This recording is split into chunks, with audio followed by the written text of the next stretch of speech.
Star Wars, Young Jedi Knights, Delusions of Grandeur, Chapter 21. In the aftermath of Dengar's attack, Zeke brooded, trying to find answers to the question that haunted him. How had the bounty hunter found him? Despite his worries, Zeke was delighted when Jane offered to spend 2 days helping him recalibrate the lightning rod systems. As they worked, he told Jane about his encounter with Dengar and Zyast. He mentioned his subsequent steps on Mos Eisley, Kuar, and Bogor Prime before coming to Mechas 3. Zeke didn't give her many details. He hoped she could help him figure out how the bounty hunter had found him. Odd, why did Dengar think you were here? Jane mused aloud. I guess it's possible they discovered the droid debris on Kuar and made the same assumptions I did about the CPU chip. The trail would have led him to Mechas 3. Zeke shook his head. But I just can't swallow that much of a coincidence. Dengar knew I was here. You think he managed to mark the lightning rod, assuming you eventually led him to Born Thol? Jane asked. He might have thought you worked for Raynar's father. After all, you were sending messages to the Bornonian fleet. Zek smiled at the irony. If Dengar was tracking me, then he followed me to the wrong Thol. If he'd gone to Borgo Prime instead, he might have caught Bornon. Jaina frowned at the thought. He probably figured you were just stopping for messages or supplies that he didn't want you to suspect that he was on your trail. If there's some sort of tracer on my ship, I want to know about it, Zeke said through gritted teeth. He gave him the creaks to think that someone else could have tracked him, every movement. Jaina grinned. Well, then what are we waiting for? Together, Zeke and Jaina carefully inspected the outer hull of the battered transport ship. Zeke couldn't imagine how many times his old friend Peckham had been in tight situations with this craft. After the second Imperial's attack on the Jedi Academy, when the brutal TIE pilot Norris had nearly destroyed the lightning rod, Peckham had made certain the ship got a complete overhaul. Noting the carbon scoring, Zeke thought back to some of the skirmishes he himself had been through. Dengar had fired him in the ice world of Zyast, and before that Boba Fett had fought him in the rubble field of Alderaan. It was a good thing that Jaina could help him check out the ship over. They found countless patches, spot-weld armor plates, and external systems that had been jury-rigged so many times Zeke couldn't fathom how they managed to remain functional. But as soon as Zeke spotted it, he knew what was wrong. Surrounded by a starburst of slag, a small object had attached itself to the lightning rod's hull. He showed it to Jaina. Lumpet mine, he said. Perfect for planting a tracer. So that concussion grenade Dengar fired at me wasn't a dud after all, Zeke said, tapping it with a fingertip. A tracer, huh?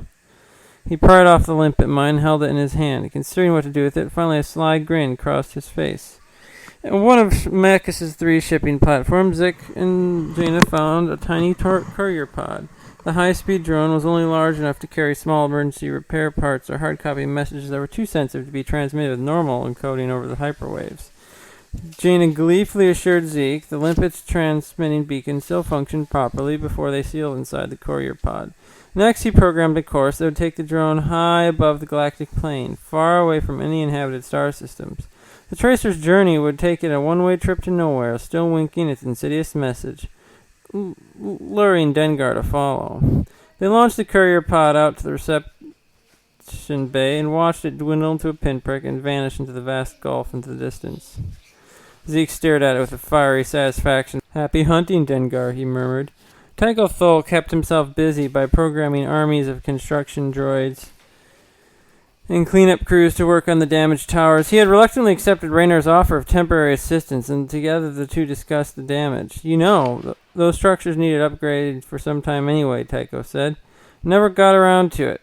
Somewhat disheartened, he called up to the intricate designs for the facilities.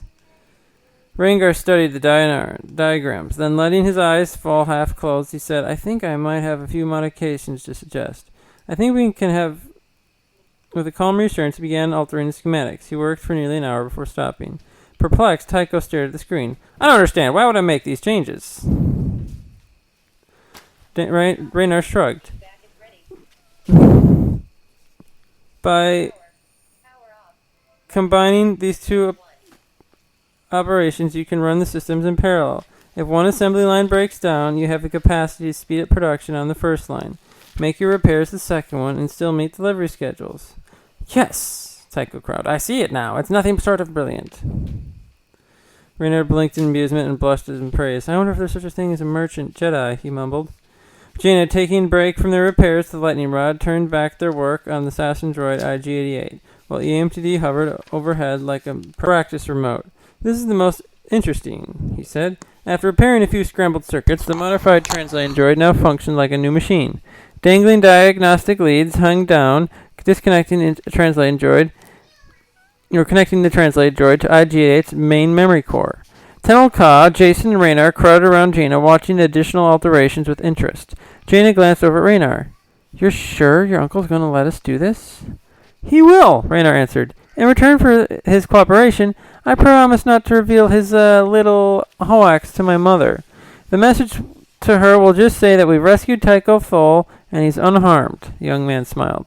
Scrutinizing the droid's inner mechanisms of the once lethal droid, Jaina nodded. "All right.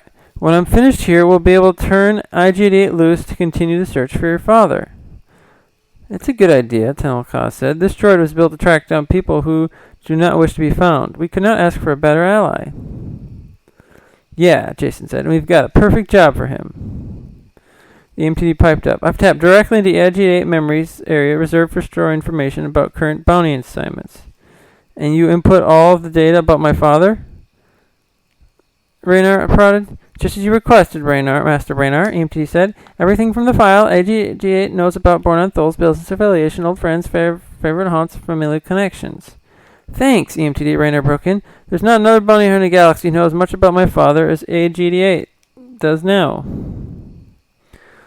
"He will be a fine seeker, relentless," Tenel Ka said, clapping a hand on Raynar's back. Her rustic warrior appearance made an interesting contrast with the gleaming mechanized facility populated by droids, but Tenel Ka seemed perfectly at ease. She was who she was, regardless of her location, and she never let circumstances diminish her self-confidence.